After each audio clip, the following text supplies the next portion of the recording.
I'm Tracy Sabol. Tonight on EWTN News Nightly, in pursuit of peace, new developments in the push for a ceasefire between Israel and Hamas. Protecting the vulnerable. A pro-life group joins with lawmakers to send an important message. We're on Capitol Hill. Global gathering.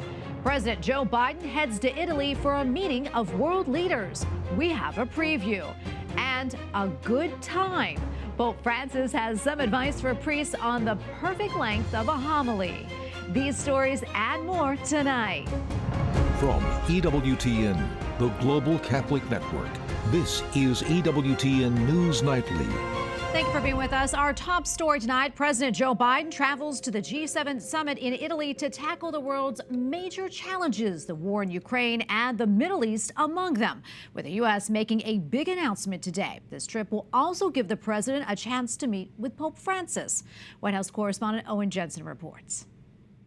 We're learning tonight that at the upcoming summit overseas, the U.S. and Ukraine will sign a bilateral security agreement. It does not mean U.S. troops will be on the ground. However, it does send an unambiguous signal to Russia. President Joe Biden heads to Italy for the G7. On Thursday, he'll meet with Ukrainian President Volodymyr Zelensky to sign that new agreement.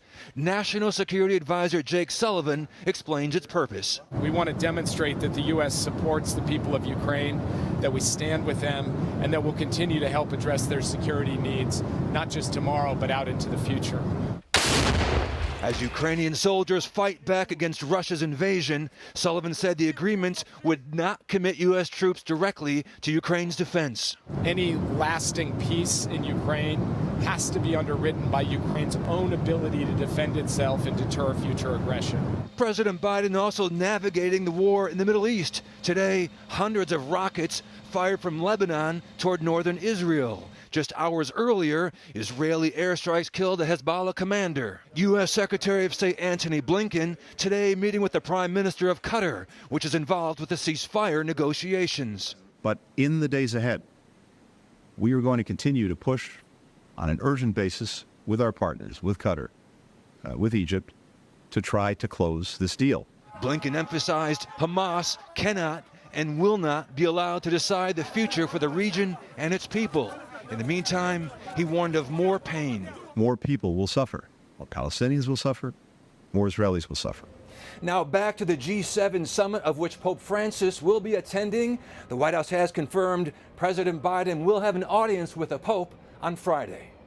At the White House, Owen Jensen, EWTN News Nightly. And coming up later in this newscast, a preview of the president's meeting with Pope Francis from Dr. Ken Craycraft, professor of moral theology. And now for more on the situation in the Middle East, let's bring in Gaith Al-Omari, an expert in Arab and Israeli relations at the Washington Institute for Near East Policy. Gaith, good to be with you again. As we heard from White House correspondent Owen Jensen, Secretary Blinken had a meeting in Qatar to discuss a ceasefire agreement between Israel and Hamas. What do you think the likelihood is of a truce? I think it is quite minimal, to be honest. I mean, and that's for two reasons. One, there is a square that has to be circled, and it's really hard. On the one hand, Israel says the war will only end if Hamas is destroyed. On the other hand, Hamas says we'll only sign a hostage deal if there are guarantees there'll be a permanent ceasefire that guarantees their survival. So neither of them has much of an incentive. And I would add to that at least in the case of Hamas, they feel that Israel is getting more isolated, that public opinion is turning on Hamas.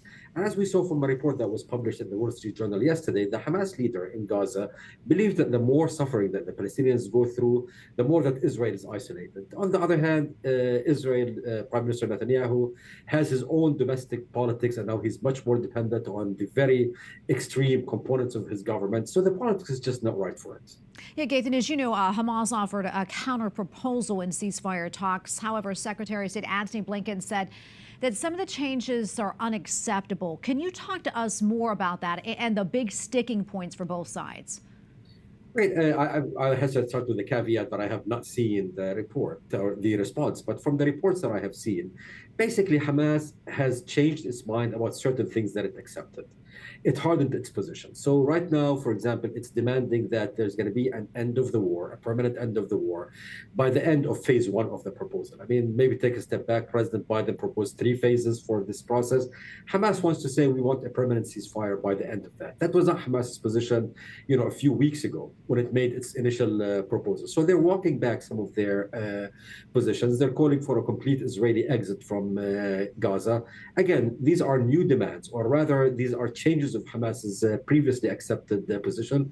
That's why Secretary Blinken, and I think someone in the White House, maybe it was National Security Advisor Sullivan, said that this is basically not showing negotiation in good faith. Yeah, I quickly want to get to this. Benny Gantz, a senior member of Israel's war cabinet, he resigned over the weekend. What do you think this signals, and will his departure have a big impact in this war and a potential peace deal? It signals that Israel is also a very divided society in terms of how to achieve the objectives. Part of the Israeli society believes that only military force will work, and Gantz is part of that camp, believes that diplomacy and negotiation and a deal with Hamas is necessary. In the short term, Gantz's departure, and Gantz was one of the more centrist members of the Israeli war cabinet.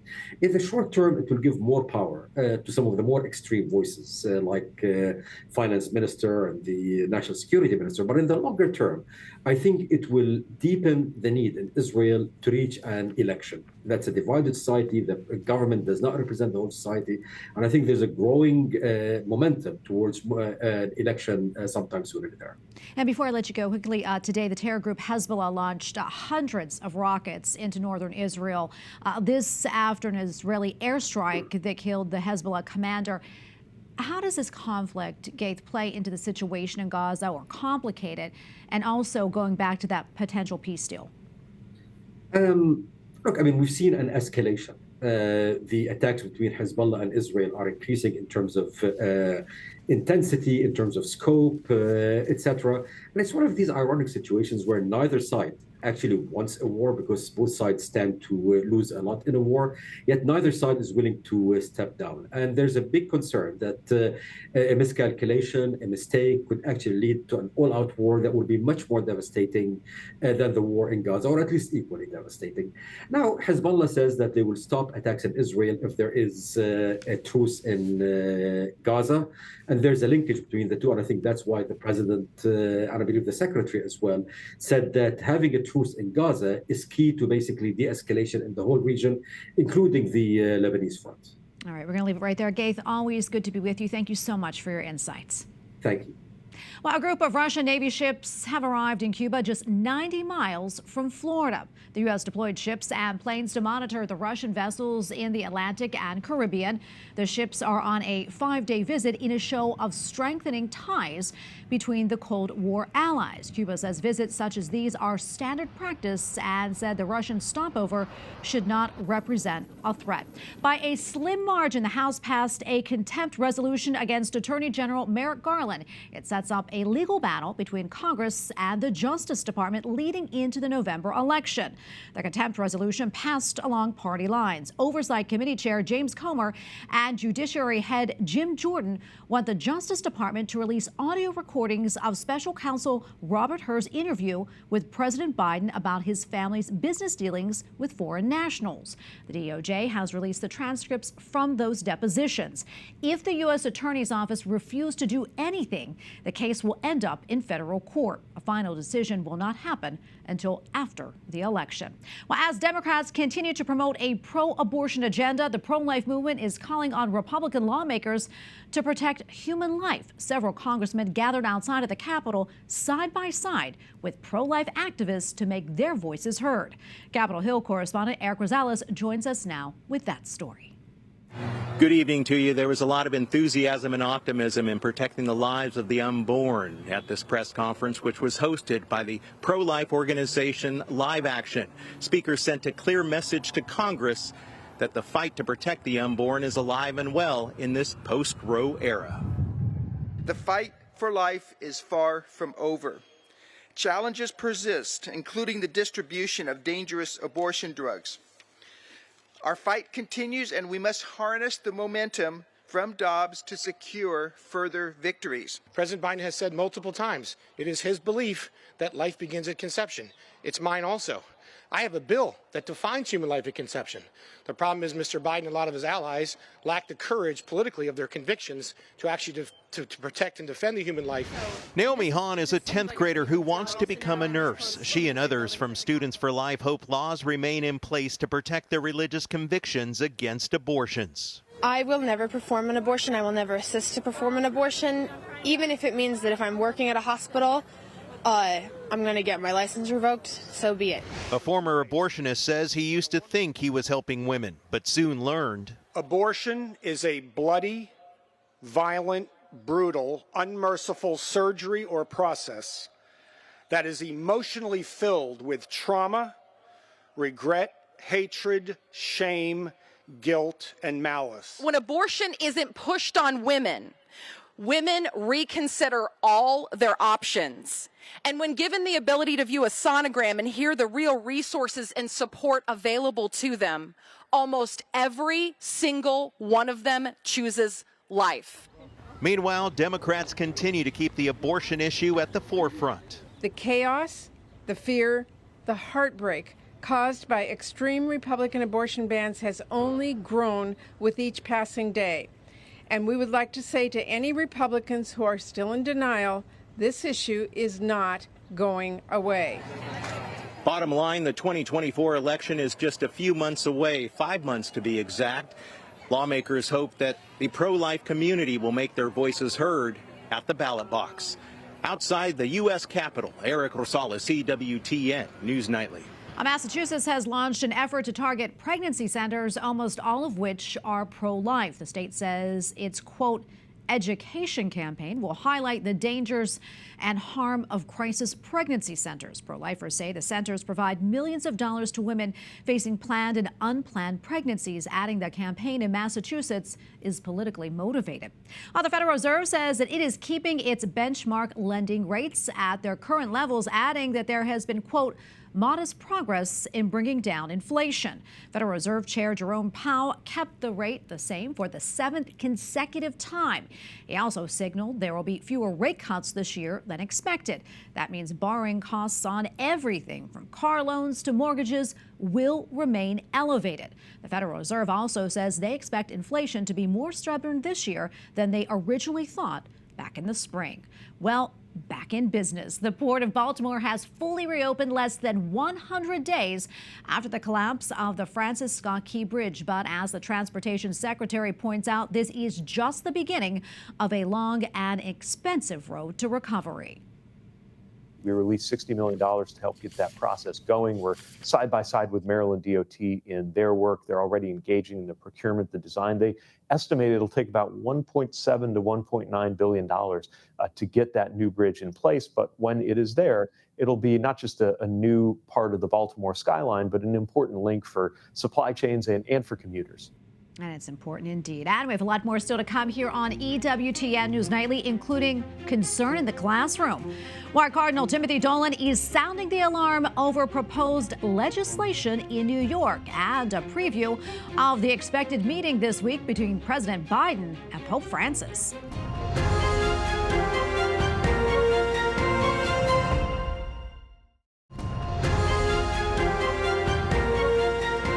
Welcome back. Hundreds of young adult women gathered in the nation's capital as part of a Catholic Women's Leadership Conference. The event featured talks, networking opportunities, and spiritual direction focused on the gift of each individual. The event, organized by the Given Institute, founded by religious sisters, awarded its first ever Fiat Prize for upholding the values of the church and sharing the life of Christ with others. This year's winner was Mary Ann Glendon, a renowned Harvard legal scholar and former ambassador to the Holy See.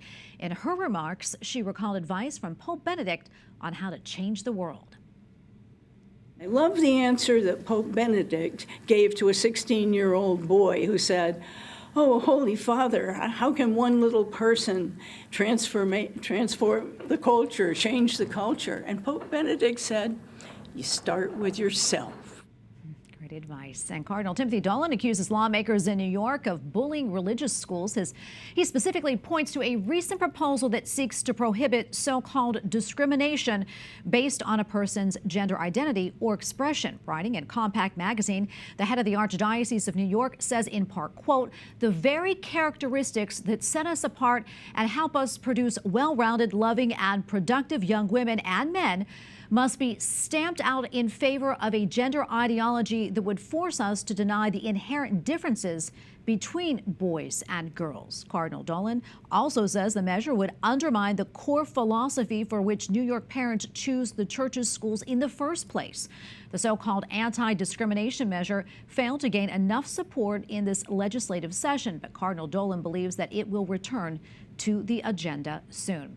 And as we mentioned earlier, President Joe Biden arrived in Italy this afternoon, the site of this year's G7 summit. While at the global gathering, President Biden is expected to meet with Pope Francis. The Holy Father is attending the meetings to discuss approaches to the rise of artificial intelligence. The two have met several times before, both and during Biden's time in the White House. Here with a preview of President Joe Biden's meeting with Pope Francis is Dr. Ken Craycraft, the James J. Gardner Family Chair of Moral Theology at Mount St. Mary's Seminary in Cincinnati, Ohio. He is also the author of the new book, Citizens Yet Strangers, Living Authentically Catholic in a Divided America. Dr. Craycraft, great to be with you today. We appreciate it. A lot to discuss, but first, I want to talk about the significance of the Holy Father attending the G7 summit. How important is that, and what do you expect him to address? Well, I think it's very important because it shows that the Holy Father is not just the head of all the Catholics in the world, but he's also the head of state of the Vatican. And of course, since the G7 is being held in Italy on the southeast coast, it is appropriate that the Pope is there, both in his capacity as a spiritual leader to the world, not just Catholics, but to the world, but also, of course, in his role as a political leader. Yeah, and as mentioned before, he's also meeting with President Joe Biden, the second Catholic president in U.S. history. What do you anticipate the two will discuss? I think that they will stay away from some of the moral issues that animate discussions in the U.S. about the Catholic Church and public life. My guess is that they'll be concentrating mostly on immigration, the difference between economic migration and political or religious migration or refugee issues, things like asylum and so forth, borders and such. And also, of course, I think they'll be talking a great deal about war and peace, the problems of war in the Middle East and Israel, and perhaps the developing broader conflicts in the Middle East, and of course the war in Ukraine will be high on the agenda. So I think that the president will use this opportunity to discuss those things with Pope Francis, and hopefully Pope Francis is going to give the president some strong moral guidance on what the posture should be in the United States and indeed around the world to these very vexing problems. Yeah, and according to a recent study from the Pew Research Center, only about 35% of American Catholics view President Biden as favorable. What do you think is behind those numbers? And do you think this meeting with Pope Francis will help to maybe move the needle when it comes to his favorability rating? Yeah, I'll answer the second question first. I don't think it will move the needle very much. I think that maybe President Biden and his campaign staff thinks that it will, because I don't think there's any doubt that the campaign is going to be involved in this as well, not just the administration and the White House, that they see this as a photo opportunity for the campaign. As to your first question, I think the issue is, for many Catholics, is that they just don't see President Biden reflecting the moral life of the Catholic Church in the way that most Catholics in America understand it. And before I let you go, Dr. Craycraft, on a different note, back here in the United States, the bishops are meeting in Kentucky. What are the priorities for that meeting for the USCCB? Well, once again, I think the USCCB is going to say that abortion is the preeminent moral issue in America today, because the issue in itself is very important, but also because it's a bellwether for other issues. But I also think the bishops are going to have high on their agenda immigration, again, because the president has just issued an executive order that changes the administration policy on immigration. Some bishops have responded to that in a very negative way. And so I think the bishops, when they meet in Kentucky, are also going to be discussing the problems of immigration and how to deal with that in a very measured and practical way, rather than in an extreme way, which the two political parties in the U.S. seem to have reduced immigration to. So I think that the bishops are going to concentrate on that. But the bishops, anytime they meet, they're always going to have abortion on their mind, because abortion is a bellwether issue. It's not just the issue itself, but it's how the issue of abortion is kind of a proxy for all kinds of other moral issues that are also very important to us Catholics in the U.S. Well, Dr. Craycraft, thank you so much. We really appreciate your insights. God bless. Well, thank you. Thanks for having me on. Up next on EWTN News Nightly, time for a talk. Pope Francis has a message for priests about the best homilies, plus the sound of music at the Vatican. We'll explain.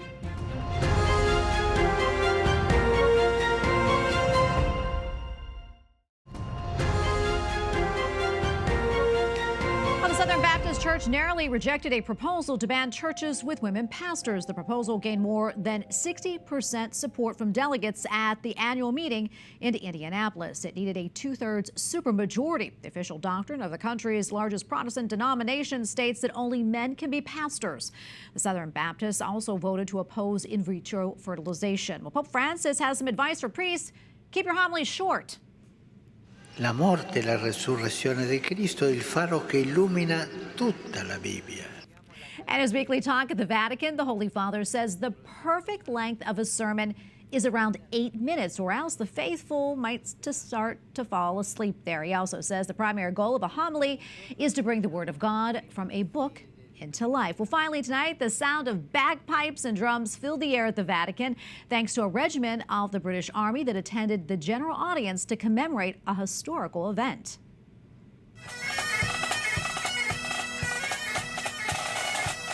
Today is the 80th anniversary of the liberation of Rome.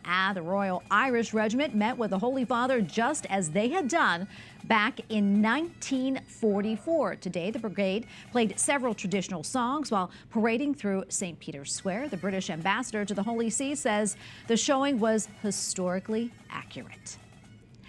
The reason that we had this particular event today was because at that time, Pope Pius XII said after the liberation had happened, I want to say thank you to the Irish regiment who'd been the first ones to come into Rome. And so he invited them to come back from the front for the day, and he gave them an audience, and they were able to play to Pius XII on the 12th of June, 1944. Today is the 12th of June. 2024, 80 years later. Wow, incredible.